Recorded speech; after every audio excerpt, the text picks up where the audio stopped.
สบายดีตอนเช้าพี่น้องทุกคนยินดีต้อนรับเข้าสู่การเข้าเฝ้าเดียวในเช้าวันใหม่อีกครั้งมื้อนี้สำหรับหัวข้อของพวกเขาจะเป็นฤทธิ์อำนาจเพื่อการหับไส้และการเป็นพยานถ้าว่าพี่น้องมีพระคัมภีร์อยู่ในตอนนี้เปิดไปอยู่ในกิจการบทที่1ข้อที่8และบทที่4นะจะข้อที่1จนฮอดข้อที่13ให้พ่ออ่านพร้อมกันกิจการบทที่1ข้อที่8กล่าวว่าแต่เจ้าทั้งหลายจะได้รับพระราชทานฤทธิเดชเมื่อพระวิญญาณบริสุทธิ์เจ้าจะเสด็จมาถึงพวกเจ้าและพวกเจ้าจะเป็นพยานให้แก่เฮาในนครเยรูซาเล็มตลอดทั่วแคว้นยูดาห์กับแคว้นซามาเรียจนถึงที่สุดปลายแผ่นดินโลกและกิจการบทที่4ข้อที่7หาข้อที่13นะเมื่อพวกเขาได้ให้ทานทั้งสองยืนอยู่ท่ามกลางตนแล้วจึงโจทย์ถามว่าแม่นโดยฤทธิ์อำนาจและนามของผู้ใดที่พวกเจ้าทำการนี้เปโตรผู้ที่เต็มล้นด้วยพระวิญญาณบริสุทธิ์เจ้าตอบว่า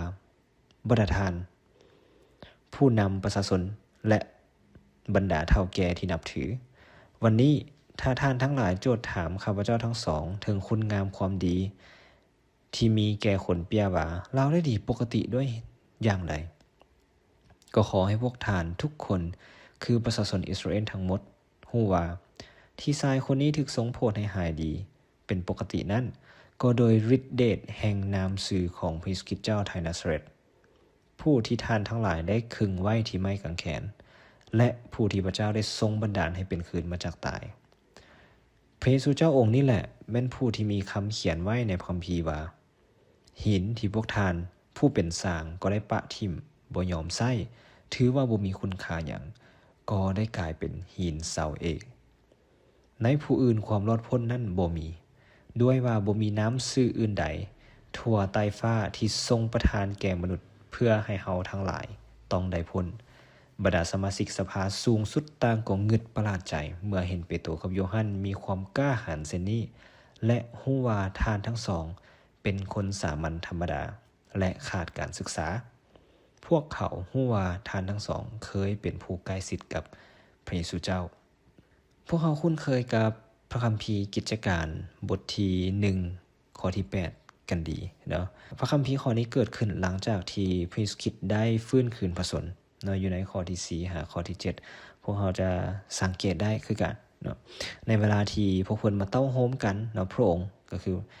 พระเยซูได้สั่งพวกเพิ่นว่าอย่าออกไปจากนครเยรูซาเล็มเด้อเนาะแต่ให้คอยรับของประทานเนาะที่พระบิดาเจ้าของเฮาได้สัญญาไว้เนาะว่าจะมอบให้กับพวกเจ้านะโยฮันให้บัพติศมาพวกเจ้าด้วยน้ำแต่ในบ่เท่าใดวันนี้ต่อไปนี้พวกเจ้าจะได้รับบัพติศมาโดยพระวิญญาณบริสุทธิ์เจ้าเนาะเพราะฉะนั้นเมื่อพวกอาคาสาวกเต้าโฮมกันอยู่เนาะเพื่อพบพระเยซูเจ้าพวกเพิ่นจึงถามพระองค์ว่าข้าได้พระองค์เจ้าเอ๋ยพระองค์จะให้ชนชาติอิสราเอลได้รับอำนาจคืนในเวลานี้บ่นะพระเยซูตอบว่าบ่แม่นหน้าที่ของพวกเจ้าที่จะฮู้เวลาหรือยามกำหนดซึ่งพระบิดาได้ทรงตั้งไว้ด้วยสิทธิ์ของพระองค์เองเนาะบ่แม่นหน้าที่ของพวกเขาเนาะหรือว่าพวกเขาบ่ฮู้เวลาพระบิดาต่างหากที่ฮู้เวลาว่าเวลาใดเนาะที่จะเป็นเวลาที่เหมาะสมในการคืนอำนาจเนาะให้แก่ชนชาติอิสราเอลและในกิจการบทที่4เปโตรและโยฮันยืนอยู่ต่อหน้าสภาสูงสุดรับใช้พระเจ้ารับใช้พระเจ้าในข้อที่1หาข้อที่6บทที่4ข้อที่1ข้อที่6และเป็นพยานเนาะในการฟื้นคืนพระชนของฤทธิ์อำนาจของพระองค์ข้าพเจ้าข้ามไปอีกอย่างหนึ่งเมื่อกี้ข้อที่1บทที่1ข้อที่8เนาะแล้วหลังจากนั้นบทที่2พระวิญญาณบริสุทธิ์ได้เสด็จมาถึงพวกเขาเนาะในวันเพนเทคอสเตหรือว่าวันเพนเทคอสแล้วหลังจากนั้นเมื่อพวกเขาตื่มเต็มด้วยพระวิญญาณแล้วเนาะพวกเขาจึงเริ่มต้นเฮ็ดในพันธกิจเนาะของอาคาสาวกต่างๆพี่น้องเคยมีเวลาใดบ่ที่เฮาแบบเกิดมีความกล้าหาญในการประกาศสื่อของพระเจ้าหรือเว้าเรื่องราวของพระเจ้าเนาะให้คนอื่นๆฟังโดยที่เฮาบ่คิดว่าโอ้เฮาเฮ็ดได้วะเนาะเฮาเคยมีเวลาเฮาเคยมีช่วงเวลาแบบนั้นบ่ ที่เฮาเว้าชื่อของพระเจ้าหรือว่าเฮาเว้าเรื่องราวของพระเจ้าในชีวิตของพวกเขาให้คนอื่นฟังโดยที่เฮาบ่คิดว่าเฮาสามารถเฮ็ดได้มาก่อนหรือพี่น้องเคยย่านกลัวในการที่จะเป็นพยานให้แก่พระเจ้าต่อหน้าคนอื่นบ่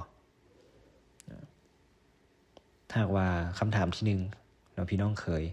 เนาะข้าพเจ้าก็แสดงความยินดีนำเนาะเป็นฤทธิ์อำนาจของพระวิญญาณบริสุทธิ์ที่เฮ็ดเวียกอยู่ในชีวิตของพี่น้องแต่หากว่าเฮายังมีความย้านกลัวอยู่แน่นอนความย้านกลัวยังอยู่ในจิตใจของพวกเขาในการที่เขาจะมีคำถามต่างๆในความย้านนั้นเราลองจินตนาการว่าเฮากำลังขึ้นศาลอยู่ในตอนนี้ย้อนว่าเฮาประกาศข่าวประเสริฐลองเบิ่งเนาะจินตนาการซื่อๆเนาะอาจจะบ่แม่นเรื่องจริงเนาะอาจารย์เปโตรแล้วก็อาจารย์โยฮั่นเพิ่นเป็นแบบนั้นแต่เพิ่น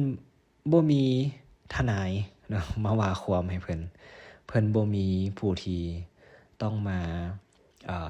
เป็นพยานให้กับเพิ่นว่าอ้อเพิ่นเฮ็ดสิ่งนั้นหรือสิ่งนี้ต่างๆแต่ว่าพวกเพิ่นเองเนาะว่าความหรือว่าเป็นผู้ที่โต้ตอบเนาะในต่อหน้าบรรดาเฒ่าแก่แล้วก็บรรดาผู้นำประชาชนอิสราเอลนั้นในข้อที่7กล่าวว่าแม่นฤทธิ์อำนาจของผู้ใดเนาะนี่แม่นเมื่อพวกเขายืนอยู่ท่ามกลางแล้วเนาะบรรดาผู้นำอิสราเอลบรรดาเฒ่าแก่เนาะปโลหิตต่างๆเนาะปโลหิตต่างๆจึงสอบถามว่าโดยฤทธิ์อำนาจของไผและนามของผู้ใดที่กระทำการอย่างนี้กระทำการก็คือได้รักษาคนเจ็บป่วยได้ประกาศข่าวประเสริฐได้ประกาศนามชื่อของพระเยซูคริสต์ออกไปแล้วก็ประกาศเรื่องราวของพระเจ้าออกไปนั่นเองอาจารย์เปโตรสามารถตอบได้เลยว่าแม่นพระเยซูคริสต์เนาะเราสามารถตอบไปเลยก็ได้โอ้นี่เป็นนามชื่อของพระเยซูคริสต์แต่ว่าเมื่อพวกเขาสังเกตคำตอบของอาจารย์เปโตรเพิ่นได้ถามซ้ำและแจกแจงคำถามเราอยู่ในข้อที่9ชี้ให้เห็นเนาะกล่าวว่าวันนี้ถ้าท่านทั้งหลายโจทย์ถามข้าพเจ้าทั้งสองถึงคุณงามความดีที่มีแก่คนเปี้ยเนาะว่าเราได้ดีด้วยอย่างใดซึ่งชี้ให้เห็นถึงการดำเนินงานของพระวิญญาณบริสุทธิ์อยู่ในชีวิตของพวกเขาอยู่ในชีวิตของอาจารย์เปโตรแล้วอาจารย์เปโตรจึงยกนามชื่อของพระเยซูคริสต์ขึ้นมาเนาะในข้อที่9หาข้อที่12อ่านลงไปตื่มซึ่งเป็นการสนทนาที่ค่อนข้างมีไหวพริบมีความกล้าหาญแล้วก็มีลำดับอย่างเหมาะสมเป็นการกล่าวทางการมีการกล่าวเนาะมีการกล่าวนับถือเนาะบรรดาท่านผู้นำประชาชนบรรดาเฒ่าแก่ต่างๆพร้อมเนาะเพราะฉะนั้นเป็นการกล่าวที่ค่อนข้างทางการแล้วก็ให้แจกแจงตามคำถามและคำตอบที่อาจารย์เปโตรได้ถูกถามหมายความว่าซึ่งพวกท่านจะกล่าวโทษพวกข้าพเจ้าประมาณว่าพวกท่านจะกล่าวโทษพวกข้าพเจ้าย้อนเฮ็ดให้คนเปี้ยหายดีแบบนั้นบ่ประมาณนั้นแล้วยังบ่เพียงแต่เท่านั้นอาจารย์เปโตรยังบอกนามชื่อของพระเยซูคริสต์เจ้าไทยนาซาเรตอาจารย์เปโตรเจาะจงเลยว่าพระเยซูคริสต์เจ้าไทยนาซาเรตผู้ที่ท่านทั้งหลายบ่มีผู้อื่นผู้ใดผู้ที่ท่านทั้งหลายได้คึงไว้ที่ไม้กางเขนทุกคนเห็นเนาะหลายๆคนได้เห็นว่าพระเยซูได้ถูกคึงไว้ที่ไม้กางเขนและผู้ที่พระเจ้าบัดนี้มนุษย์เป็นผู้ที่คึงพระองค์ไว้ที่ไม้กางเขนพระเจ้าเป็นผู้บันดาลให้คืนมาจากความตายเนาะเพราะฉะนั้นนี่จึงเป็นลักความเชื่ออย่างมั่นคงหลายว่าพระเจ้าได้คืนทรงฟื้นคืนพระชนให้กับพระเยซูคริสต์แล้วบ่เพียงแต่เท่านั้นในข้อที่11พระเยซูเจ้าองค์นี้แหละแม่นผู้ที่มีคำเขียนไว้ในพระคัมภีร์ว่าหินที่พวกท่านเป็นสร้างก็ได้ปะทิ่มบ่ยอมใช้ถือว่าบ่มีคุณค่าหยังได้กลายเป็นหินเสาเอกซึ่งอาจารย์เปโตรเว้าอยู่ในเพลงสรรเสริญบทที่118ข้อที่22บ่อยู่ในผู้อื่นเนาะความรอดพ้นบ่มีด้วยว่าบ่มีนามชื่ออื่นใดทั่วไตรฟ้านี้ทรงประทานแก่มนุษย์เพื่อให้เฮาทั้งหลายต้องได้พ้นเนาะพี่น้องสังเกตเพิ่งความกล้าหาญนั้นความกล้าหาญที่ อาจารย์เปโตรกล่าวต่อหน้าอาจารย์เปโตรกล่าวต่อหน้าบรรดาผู้นำประชาชนบรรดาเฒ่าแก่หลายๆคนทั้งปโลหิตมหาปโลหิตต่างๆที่สอบถามแต่ว่าเรากล่าวด้วยความมั่นใจนะเพราะฉะนั้นจึงเฮ็ดให้พวกเขางึดง้อประหลาดใจนะและเห็นและเห็นอาจารย์เปโตรแล้วก็อาจารย์โยฮั่นเห็นความกล้าหาญเช่นนี้ฮู้ว่าท่านทั้งสองนี่เป็นคนสามัญธรรมดาขาดการศึกษานะ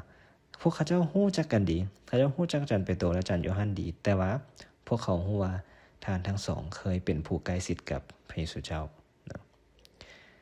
พี่น้องพวกเราที่เป็นผู้เชื่อจะพบกับความท้าทายคำถามและบททดสอบในการดำเนินชีวิตประจำวันในมื้อนี้พี่น้องอาจจะถูกถามก็ได้ว่าเป็นหยังพี่น้องจึงเชื่อในพระเยซูคริสต์นะแต่บ่แม่นเพื่อให้เฮาย้านกลัวแต่เพื่อให้เฮาเป็นพยานให้แก่พวกเขาให้เฮาเป็นพยานให้แก่พระเจ้าต่อพวกเขาต่างหากอย่าย้านกลัวในเมื่อพวกเขาถูกตั้งคำถามแต่จงเป็นพยานถึงการเปลี่ยนแปลงที่พระเจ้าได้เฮ็ดในชีวิตของพวกเขาให้คนอื่นฟังสุดท้ายพี่น้องชื่อเลข1แล้วก็เลข8และเลข4และเลข8ไว้1848แล้วไว้ว่าย้อนฤทธิ์อำนาจของพระวิญญาณของพระเจ้าบ่แม่นฤทธิ์อำนาจของเฮาเองบ่แม่นกำลังแห่งของเฮาเองความเฉลียวฉลาดหรือแม้กระทั่งการเรียนการศึกษาของเฮาแต่ว่าด้วยฤทธิ์อำนาจของพระวิญญาณบริสุทธิ์เจ้าที่เฮ็ดให้เฮาเกิดมีความกล้าหาญในการกล่าวพระนามของพระเจ้าออกไปนะเพราะฉะนั้นฤทธิ์อำนาจเดียวกันที่เฮ็ดให้อาจารย์เปโตรและก็อาจารย์โยฮั่นยืนอยู่ต่อหน้าปโลหิตผู้นำชนชาติอิสราเอลทุกๆคนและมีความกล้าหาญเช่นนั้นก็เป็นฤทธิ์อำนาจเดียวกันที่อยู่ในตัวของพี่น้องคือฤทธิ์อำนาจของพระเจ้าถ้าเขาจะมีสิ่งใดเนาะที่พี่น้องมีความย้านกลัวให้พี่น้องอธิษฐานที่จะขอความกล้าหาญต่อพระวิญญาณบริสุทธิ์เจ้าเนาะและสุดท้ายพวกเขาชื่อว่าท่านทั้งสองเคยเป็นผู้ใกล้ชิดกับพระเยซูเจ้าเนาะพี่น้องคำนี้เป็นสิ่งที่ข้าพเจ้ามากหลายคือกันจะมีสิ่งใดดีไปกว่าการถึกรับรู้ว่าเฮาเป็นผู้ใกล้ชิดกับพระเยซูคริสต์แม่นบ่โอ้ผู้นี้เด้อเป็นผู้ใกล้ชิดกับพระเยซูคริสต์เจ้าแล้วข้าเจ้ามีความกล้าหาญแบบนี้ข้าเจ้ามีความเด็ดเดี่ยวมีความเข้มแข็งความเชื่อที่มั่นคงในการดำเนินชีวิตขอพระเจ้าอวยพรพี่น้องและให้พระวิญญาณบริสุทธิ์ที่จะนำพาพี่น้องในการดำเนินชีวิตในการเฮ็ดเวียกในการเรียนและในการเป็นพยานในการรับใช้พระเจ้าต่อไปให้พวกเราอธิษฐานพระเจ้าพระบิดาขอบคุณพระองค์สำหรับเวลานี้ที่พระเจ้าได้นำพาพี่น้องทุกคนในวันนี้ขอพระเจ้านำพาพี่น้องทุกๆคนด้วยพระวิญญาณของพระองค์ด้วยอธิษฐานในพระนามของพระเยซูคริสต์เจ้าอาเมน